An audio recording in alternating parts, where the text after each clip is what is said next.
लगाना टिकली काळी काळी ए हिरोणी कत तू चाली खेते मजारी की पाणी नजारी खरो खरो केद काही जपाल रात उजागरी नींद बी लागेनी वेग चुपगली म्हाताऱ्या लारणी ए मारो साजन आखी वरन तो न जा दे करी दे करी दे करी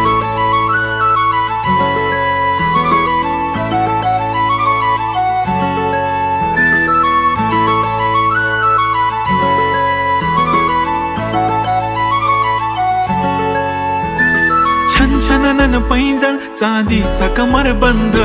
खनखनन बांगड्यांचा हिरवा पिवळा रंग लावणी केसात गजरा पांढरा आणि शुभ्र दिसते इतकी सुंदर कोणीही होईन दंग काळी बिंदी काळी कुर्ती घालून आली ती बोलली अहो भेटाना नदीच्या काठीशी होले होले आली ती माझ्या पाठीशी बोलली अहो भेटाना नदीच्या